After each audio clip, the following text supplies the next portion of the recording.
Hey guys, welcome to all of you into another video of UPSC static practice series in which we take 5 questions and answer them daily, which are related to the static portion of UPSC syllabus. So our today's topic is Parliament under the polity. So without any further delay, let's start. Question number 1. Consider the following statement regarding the privilege motion. Number 1. A member may, with the consent of the speaker or the chairperson, raise a question involving a breach of the privilege either of a member or of house or of a committee thereof. Number 2. The speaker or chairperson is the only deciding authority on the privilege motion. So which of the above statement is or are incorrect? So options are A only 1, B only 2, C both 1 and 2, D neither 1 and 2. So its answer is B only 2 is correct. Only 2 is incorrect. So let's see the explanation.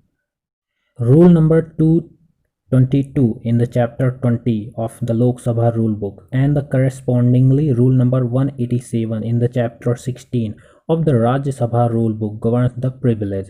So it says that a member may, with the consent of the speaker or the chairperson, raise a question involving a breach of the privilege either of a member or of the house or of a committee thereof. The rules, however, mandate that any notice should be relating to an incident of recent occurrence and should need the intervention of the house. So our first statement is right. So about the privilege, and it is given in the rule number 222 of Lok Sabha and rule number 187 of the Rajya Sabha's rule book. Okay, now what is the role of the speaker and chairperson in this regard? So the speaker and chairperson is the first level authority of scrutiny. Okay, and the speaker can decide on the privilege motion himself or herself or refer it to the privilege committee of the parliament. So our second statement is that's why wrong, because in the second statement there has been given that the speaker is the only authority in this regard. No, he is not the only authority. He is the first level scrutiny authority, but he can refer the matter to the privilege committee of the parliament. Okay, so if the speaker gives consent under the rule 222 of the Lok Sabha rule book, the member concerned is given an opportunity to make a short statement. So now we will move to next question. Question number 2. Consider the following statement about the office of whip. Number 1. The office has been established by the rule of the business in each house of parliament. Number 2. Only the ruling party is allowed to have a whip in each house of the parliament. So which of the above statement is correct? A only 1, B only 2, C both 1 and 2, neither 1 and 2, D. So its answer is D, neither 1 nor 2. Okay, now we will see the explanation.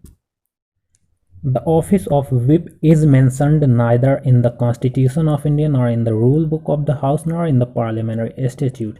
It is based on the convention of the parliamentary government. So the office of whip is a convention. It has nothing, it has mentioned in nowhere. Okay, every political party where ruling or opposition has its own whip in the parliament. He is appointed by the political party to serve as an assistant floor. So hence our statement 1 and 2 are wrong, because every political party has its own whip and he is appointed by the political party. So that's why our statement first is wrong.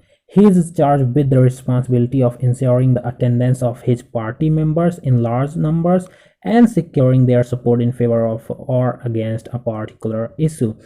He regulates and monitors their behavior in the parliament. The members are supposed to follow the directives given by the whip.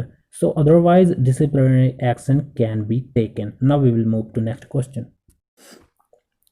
Question number 3. Consider following statement regarding the question hour in the parliament. Number 1. The first hour of every parliamentary sitting is slotted for the question hour, where the questions are asked only to the ministers, and for the private members it is asked in the 0 hour. Number 2. A starred question requires an oral answer and hence supplementary questions can follow.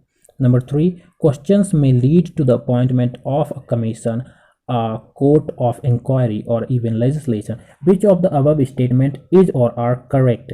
A 1 and 2, B 1 and 3, C 2 and 3, D only 2. So its right answer is C, only 2 and 3. First statement is wrong. Now we will see the explanation. The first hour of every parliamentary sitting is slotted for the question hour. During this time, the members ask questions and the ministers usually give answer. The questions are of three kinds, namely starred, unstarred, and the short notice questions. A starred question requires an oral answer and hence supplementary questions can follow. Hence our second statement is right. In addition to the ministers, the questions can also be asked to the private members. So hence our first statement is wrong, because in addition to the members, the question can also be asked to the private members. Thus, a question may be addressed to the private member if the subject matter of the question relates to some bill, resolution, or other matter connected with the business of the House for which that member is responsible. Questions enable ministers to gauge the popular reaction to their policy and administration. Questions bring to the notice of the ministers many loopholes which otherwise would have gone unnoticed. Sometimes questions may lead to the appointment of commission, a court of inquiry, or even legislation when matters raised by the members are grave enough to agitate the public mind and are of wide public importance. Hence our third statement is right. So thus the answer of this question is option C, only 2 and 3 are correct. Now we will move to next question. Question number 4. Consider the following statement regarding the Speaker Pro Tem. Number 1. Speaker Pro Tem is elected by the Lok Sabha from amongst the member of the House. Number 2. Speaker Pro Tem is responsible for chairing the meetings of Lok Sabha until the new elected speaker becomes acquainted with the parliamentary procedures. Number 3. The Speaker Pro Tem has all powers of the speaker. Which of the above statement is correct? A only 3, B 1 and 2 only, C 1 only, D none of the above. So the right answer is A only 3. Now we will see the explanation. As provided by the Constitution, the Speaker of the last Lok Sabha vacates his office immediately before the first meeting of the newly elected Lok Sabha.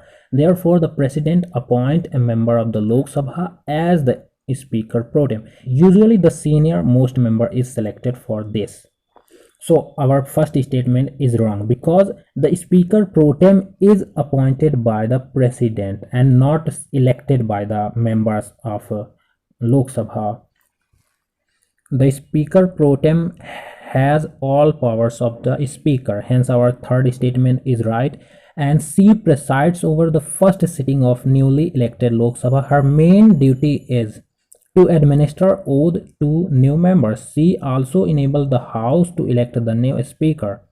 When the new Speaker is elected by the House, the office of the Speaker Pro Tem ceases to exist. Hence the office is temporary office existing for a few days. So what is here given is the when new speaker is elected by the House, the office of Speaker Pro Tem ceases to exist. Hence our second statement is wrong, because when new speaker is elected, then Pro Tem speaker ceases to exist, and that is it. So now we will move to next question.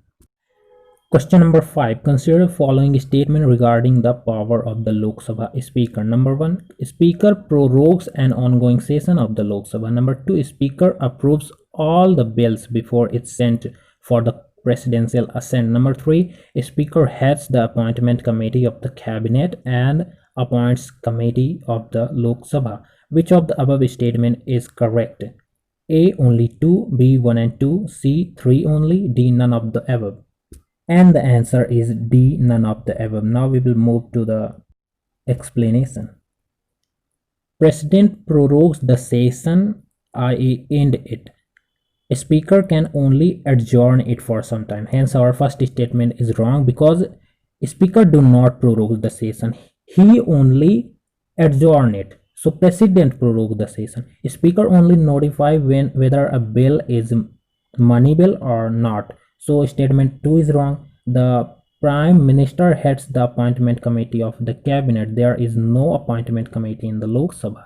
Hence our third statement is wrong. Hence all statements are wrong in this question.